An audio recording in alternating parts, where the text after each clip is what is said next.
आप लोग? I hope कि आप लोग बहुत अच्छे होंगे और मेरी न्यू वीडियो में आपका बहुत बहुत स्वागत है। और ये काफ़ी यूनिक डिज़ाइन है, आप लोग को भी अच्छा लग रहा होगा। ये बैग है और ये पैंट है और केला डिज़ाइन भी इसको बोलते हैं। और कैसा लग रहा है ब्लाउज तो प्लीज़ मुझे कमेंट करके आप लोग जरूर बताना। और मेरा वीडियो अच्छा लगता है तो प्लीज़ सब्सक्राइब करना मत भूलना आप लोग। और इस तरीके का मैं स्लीव डिज़ाइन बनाई हूँ, टॉप स्लीव, और इसका मैं कटिंग स्टिचिंग दोनों शेयर कर चुकी हूँ, तो आप लोग देख लीजिएगा। और अभी मैं शेयर करने वाली हूँ आप लोगों के साथ सिर्फ ब्लाउज, फ्रंट और बैक का कटिंग और स्टिचिंग एक साथ। और थोड़ा वीडियो लंबा है इसलिए, क्योंकि मैं स्टेप बाय स्टेप आप लोग को समझाई हूँ उसमें, क्योंकि हम काफ़ी शॉर्ट कर देंगे वीडियो को तो आप लोग को समझ में नहीं आएगा जो बिगनर होंगे उनको, इसलिए मैं वीडियो को थोड़ा लॉन्ग कर दी हूँ। तो आप लोग प्लीज़ वीडियो को पूरा फुल वॉच कीजिएगा और अच्छा लगता है तो प्लीज़ सब्सक्राइब करना मत भूलिएगा आप लोग। मैं फिर से आपको दोबारा बोल रही हूँ। और मेरे पास ब्लाउज का पीस कम था तो मैं इसमें ब्रॉकेट यूज़ की हूँ, बैक और फ्रंट में ब्रॉकेट यूज़ की हूँ। इस तरह का ब्रॉकेट था मेरे पास, तो आप लोग भी 2 कलर में डिज़ाइन बना सकते हैं, बहुत अच्छा लगेगा। तो और समय मैं गोटा पत्ती का लेस दी, जो कुछ अलग लगे। आजकल गोटा पत्ती के लेस भी काफ़ी चल रहे हैं ट्रेंड में। तो चलिए मैं स्टार्ट करती हूँ इस ब्लाउज का कटिंग और स्टिचिंग। सबसे पहले आपको अस्तर लेने हैं और अस्तर को 4 फोल्ड करना है। बैक और फ्रंट में एक साथ कटिंग करने वाली हूँ और नीचे में फोल्डिंग और स्टिचिंग के लिए मैं 2 इंच ली हूँ। सबसे पहले मैं बोटनी कटिंग करूँगी, तो बोटनी के लिए मैं 4 इंच ली हूँ और 4.5 इंच भी आप ले सकते हैं। और उसके बाद फिर मैं शोल्डर ली हूँ 3 इंच, आर्म होल लूँगी 5.5 इंच। फिर मैं चेस्ट के 1/4 लूँगी और 1/4 लेने के बाद फिर मैं इसमें ऐड करने वाली हूँ 1 इंच एक्स्ट्रा लूजिंग के लिए। उसके बाद फिर मैं 2 इंच लूँगी स्टिचिंग के लिए। आप भी इसी तरीके से लीजिएगा, लूजिंग लेना ज़रूरी होता है। फिर आर्म होल से अंदर की तरफ लूँगी 1 इंच और 1 इंच लेने के बाद फिर आपको स्केल से इस तरीके से डायगोनल खींचना है। और खींचने के बाद फिर मैं 1/2 इंच नीचे की तरफ ली हूँ इस तरीके से। और उसके बाद फिर मैं 1 इंच इस तरीके से लेके ऊपर से 3.5 इंच ली हूँ और इस तरीके से आर्म होल का शेप दे दूँगी। आई होप कि आप लोग पूरा स्टेप बाय स्टेप समझ गए होंगे। और अंदर की तरफ भी मैं 1/2 इंच इस तरीके से शेप दी हूँ। वेस्ट के 1/4 लूँगी और 1 इंच लूँगी लूजिंग और 2 इंच लूँगी मैं स्टिचिंग के लिए। और आपको इस तरीके से कटिंग करना है बराबर करके।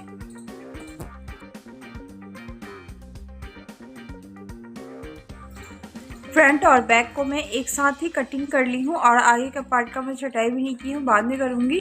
उसके बाद फिर मैं डॉट पॉइंट का टिक लगा रही हूँ आप लोग को समझाने के लिए। इस डिज़ाइन में डॉट पॉइंट की ज़रूरत नहीं है, तभी मैं आप लोग को समझा रही हूँ। ऊपर से आपको चेस्ट के 1/4 लेना है, उसके बाद फिर आपको बीच में 2 इंच का गैप आएगा और इस तरीके से आपको जितना फैब्रिक बचेगा उसके हिसाब से आप ले लीजिएगा। नीचे का डॉट पॉइंट और ऊपर का इस तरीके से 2 इंच बीच में गैप देके और 2 इंच बचेगा आपका इस तरीके से। 1/2 इंच दोनों तरफ से देना है डॉट पॉइंट के लिए और इसमें देना है आपको 1.5 इंच में दोनों तरफ देना है आपको। तो इस तरीके से आप डॉट पॉइंट दीजिएगा कोई भी सिंपल ब्लाउज में। तो मैं सोची आप लोग को समझा देती हूँ जब कटिंग कर रहे हैं तो, मगर इस डिज़ाइन में डॉट पॉइंट की कोई ज़रूरत नहीं है।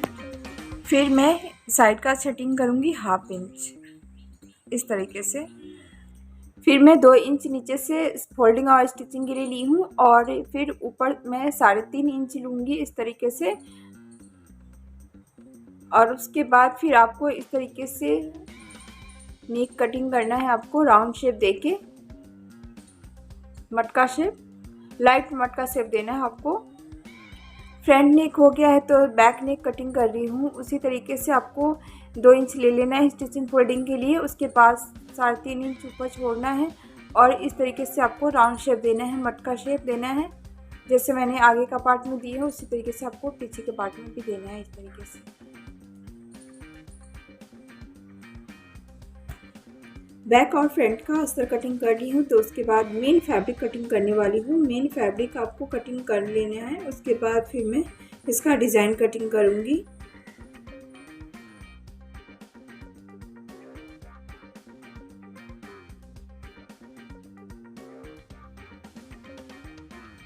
मैंने फैब्रिक को डबल कर दी हूँ। उसके बाद फिर मैं अस्तर रख के इसको भी फटाफट कटिंग कर लेती हूँ। उसके बाद फिर मैं इसका डिज़ाइन कटिंग करने वाली हूँ। और डिज़ाइन अस्तर में इस तरीके का डिज़ाइन मैं कटिंग ड्रॉ कर रही हूँ। उसके बाद मैं कटिंग करने वाली हूँ फ्यूजिंग पे। इसको तो मैं राउंड शेप निकाल दूँगी और जो मैं बीच में जो फैब्रिक लगाऊंगी ना, तो बीच का जो शेप है ना, उस तरीके का मैं शेप देने वाली हूँ। जो अस्तर के जो बीच का जो फैब्रिक है ना, उसको मैं निकाल ली हूँ और निकालने के बाद फिर मैं पेपर फ्यूजिंग ली हूँ। पेपर फ्यूजिंग अंदर में डालने वाली हूँ और उसके बाद फिर मैं एक एक इंच चारों तरफ से मैं छोड़ दूँगी। चारों तरफ से नहीं, आपको इस तरीके से राउंड शेप छोड़ना है, आगे की तरफ नहीं छोड़ना है, इस तरीके से। और इसको कटिंग कर लेना है आपको बराबर में। आगे का पार्ट में कटिंग कर ली हूँ, तो मैं अब पीछे का पार्ट कटिंग करने वाली हूँ। तो इसमें भी उसी तरीके से मैं कटिंग कर ली हूँ। उसके बाद फिर मैं जो मेन फैब्रिक है ना इसका, तो उस पर रख के मैं इसको प्रेस से चिपका लूँगी। और जो बैक पार्ट में इस तरीके का मैं डिज़ाइन देने वाली हूँ, तो इस तरीके से मैं इसको कटिंग करके हटा दूँगी। और उसके बाद फिर मैं फ्यूजिंग पर भी कटिंग कर लूँगी इसको रख के। और हाफ इंच एक एक इंच जो भी छोड़ना है आप छोड़ सकते हैं। और उसके बाद फिर मैं इसको भी मेन फैब्रिक पर रख के और चिपका दूँगी। ये डिज़ाइन इस तरीके का बन के आया है। और आप लोग को कैसा लगा डिज़ाइन, तो प्लीज़ मुझे कमेंट करके आप लोग ज़रूर बताना। बहुत ही आसानी से बन जाता है। फिर मैं दो फैब्रिक लूँगी, एक अस्तर लूँगी और एक मेन फैब्रिक लेंगे और इसको चिपका देंगे इस तरीके से प्रेस से।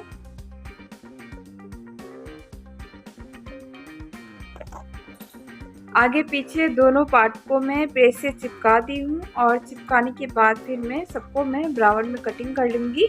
और क्योंकि इसमें मैं ज्वाइन करने वाली हूँ अस्तर, इस तरीके से हाफ इंच छोड़ के आपको इसको कटिंग कर देना है। जो मैं दूसरा फैब्रिक दूंगी अस्तर का दूंगी। आप लोग मेन फैब्रिक भी दे सकते हैं, मेरे पास नहीं था, कम था, तो मैं अस्तर दी हूँ पीछे के साइड में। मैं आगे पीछे दोनों का पार्ट को कटिंग कर ली हूँ। तो उसके बाद फिर मैं बोटनेक कटिंग करूँगी और इसका वीडियो मैं अपलोड कर चुकी हूँ शॉर्ट वीडियो में, तो आप उसको देख के कटिंग कर सकते हैं नेक। और उसके बाद फिर मैं अस्तर और मेन फैब्रिक ली हूँ और बीच में इस तरीके से पहले इसको फिक्स करूँगी। और फिक्स करने के बाद फिर आपको नेक नापना है कितना है। उसके बाद फिर आपको जो भी फैब्रिक बचेगा उस पर रख के अस्तर चारों तरफ से आपको सिलाई लगा लेना है। बहुत ही आसानी से बन जाता है, आप लोग जरूर ट्राई कीजिएगा एक बार। और नेक जब चारों तरफ से मैं सिलाई लगा दी हूँ, फिर उसके बाद फिर मैं फैब्रिक को कटिंग कर देती हूँ। और कटिंग करने के बाद फिर मैं इसको पलट दूँगी। देखिए बन के तैयार हो गया है ना। फिर बैक का स्टिचिंग हो गया है, तो फिर मैं फ्रंट का स्टिचिंग कर रही हूँ। जैसे आगे पीछे दोनों का एक ही तरीके से आपको स्टिच करना है। तो मैं इसलिए बता रही हूँ कि थोड़ी बहुत प्रॉब्लम होती है, वो नहीं होगी प्रॉब्लम। और इसको भी मैं पलट लूँगी दोबारा। फिर मैं जो बीच में फैब्रिक ज्वाइन करने वाली हूँ ना, उसको मैं चारों तरफ से स्टिच कर लेती हूँ, अस्तर और मेन फैब्रिक। उसके बाद फिर मैं इसको भी पलट लूँगी। पीछे के पार्ट को मैं स्टिच कर दी हूँ, तो फिर मैं आगे का पार्ट भी स्टिच कर लेती हूँ और उसी तरीके से इसको भी पलट लेना है आपको। देखिए बहुत ही फिनिशिंग से बन के तैयार हो गया है ना। तो उसके बाद फिर मैं नेक में चारों तरफ से मैं लेस लगाने वाली हूँ गोटा पत्ती का लेस आप इसी तरीके से लगा सकते हैं चारों तरफ, बहुत ही सुंदर लगता है।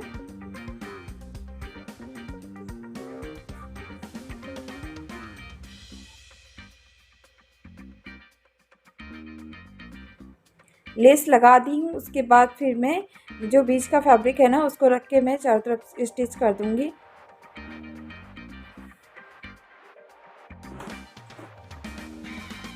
फिर आपको बीच का फैब्रिक को स्टिच करने के बाद फिर आप बोट नेक कटिंग किए ना, उसको आपको अस्तर पे चिपका के उसके बाद फिर आपको इस तरीके से फोल्ड कर देना है। फोल्ड करने के बाद फिर आपको बीच में रख के उसके बाद फिर आपको नेक बना लेना है।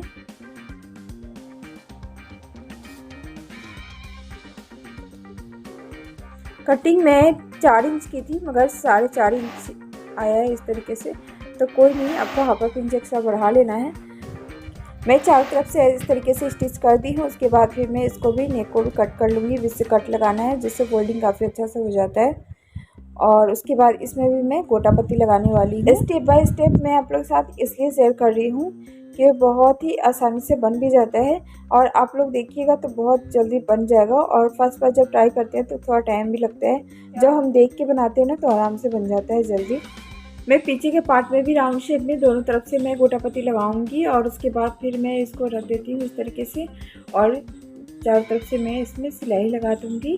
जब फिक्स हो जाएगा उसके बाद फिर मैं इस पर नेक बनाने वाली हूँ। तो नेक के लिए भी उसी तरीके से बनाई है, जो फ्रंट में बनाई है उसी तरीके से मैं बैक में भी बना रही हूँ। हाफ इंच मुझे एक्स्ट्रा बढ़ाना पड़ा है, इसमें भी कटिंग की हूँ 4 इंच, मगर हाफ इंच बढ़ गया है तो कोई नहीं, आप लोग भी इस तरीके से बना सकते हैं।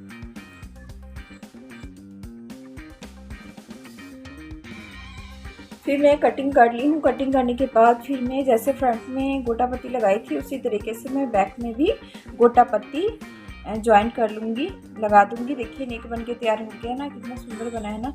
तो आगे पीछे का इस तरीके से मैं रख के और शोल्डर भी मैं ज्वाइन कर लेती हूँ। डायगोनल तिरछा हाफ इंच आपको तिरछा में इस तरीके से स्टिच करना है। आप कटिंग भी करके हटा सकते हैं और स्टिच भी आप हाफ इंच इस तरीके से तिरछा में कर सकते हैं, जिससे शोल्डर निकलता नहीं है। और देखिए बन के तैयार हो गया है ना आगे पीछे दोनों का पार्ट। तो उसके बाद फिर मैं स्लीव ज्वाइन कर लेती हूँ। स्लीव में मैं अस्तर ज्वाइन की हूँ अंदर की तरफ। पूरा में अस्तर ज्वाइन नहीं कर सकते हैं, हाफ स्लीव में मैं अस्तर ज्वाइन की हूँ। तो इस तरीके से मैं बराबर कपड़ा ली थी और दोनों तरफ से मैं छटाई कर दी हूँ और उसके बाद फिर मैं ये स्टिच कर दी हूँ। और स्लीव में भी मैं गोटा पत्ती लगा रही हूँ नीचे की तरफ। आप लोग वीडियो को फुल वॉच कीजिएगा, फिर मालूम चलेगा आप लोग को छोटा मोटा जो भी बात होती है ना प्रॉब्लम, तो सारी बातें वीडियो को वॉच करने से ही पता चलता है। और स्लीव है, स्लीव को मैं बीच का जो सेंटर पॉइंट होता है ना उससे मैं हाफ हाफ करके स्टिच करूँगी, क्योंकि अब मैं शुरू से स्टार्ट नहीं कर सकती हूँ स्लीव को, क्योंकि डिज़ाइन इधर से उधर हो जाता है, खसक जाता है। तो इसलिए मैं हाफ हाफ करके फिर मैं स्लीव को ज्वाइन करूँगी।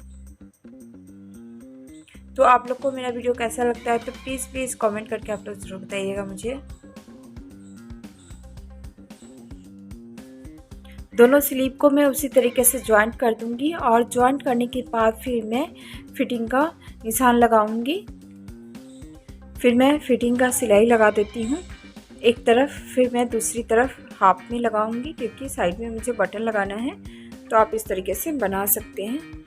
देखिए फिटिंग का मैं निशान लगाती हूँ तो साइड का मैं थोड़ा बहुत है जो एक्स्ट्रा फैब्रिक उसको मैं छटाई कर देती हूँ। मैं एक्स्ट्रा ही फैब्रिक लेती हूँ, थोड़ा बहुत जो बाद में मैं छटाई कर देती हूँ और इसमें कर दूँगी ओवरलॉक। दूसरी तरफ भी मैं उसी तरीके से स्लीव नाप ली हूँ और नापने के बाद फिर मैं ऊपर से शोल्डर से नीचे ली हूँ 2.5 इंच, इस तरीके से मैं सिलाई लगाऊंगी। मैं पूरा नहीं लगाऊंगी क्योंकि मुझे यहाँ तक मुझे बटन लगाना है, इसलिए यहाँ तक मैं फिक्स कर दूंगी सिलाई को। और देखिए ब्लाउज़ बन के तैयार हो गया है ना, स्लीव कितना प्यारा लग रहा है। उसके बाद फिर मैं साइड में लगाऊंगी बटन। तो जैसे फ्रंट में आप बटन पट्टी लगाते हैं उसी तरीके से आपको साइड में भी लगाना है। इस तरीके से आपको इस तरीके से फोल्ड कर देना है, जैसे बटन पट्टी फोल्ड करते हैं उसी तरीके से। और देखिए बटन पट्टी बन के तैयार हो गया है ना, तो इसको मैं इस तरीके से सीधा करके सिलाई लगा दूंगी, जिससे अंदर की तरफ फोल्ड नहीं हो पाएगा।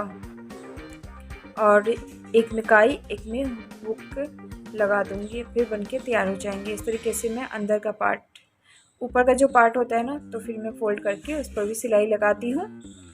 और देखिए ब्लाउज़ बन के कम्प्लीट हो गया है मेरा। देखिए कितना प्यारा लग रहा है ना ब्लाउज। तो आप लोग ज़रूर ट्राई कीजिएगा। साइड में करूँगी हुक और आई और नीचे में मैं करूँगी तुरपाई। फिर ब्लाउज़ बन के तैयार हो गया है। और आप लोग को ब्लाउज डिज़ाइन कैसा लग रहा है तो प्लीज़ मुझे कमेंट करके आप लोग ज़रूर बताइएगा। मैं फिर मिलूँगी अच्छे डिज़ाइन क्रिएट करके और न्यू लेटेस्ट डिज़ाइन आप लोगों के साथ शेयर करती रहूँगी। जो नया ट्रेंड में चल रहा है जो डिज़ाइन, वही मैं आप लोगों के साथ शेयर करूँगी। और छोटी मोटी जो बेसिक नॉलेज होती है ना, वो भी सारी चीज़ मैं आप लोग को ज़रूर दूँगी। मैं फिर मिलूँगी आपसे नेक्स्ट वीडियो में, तब तक के लिए बाय बाय।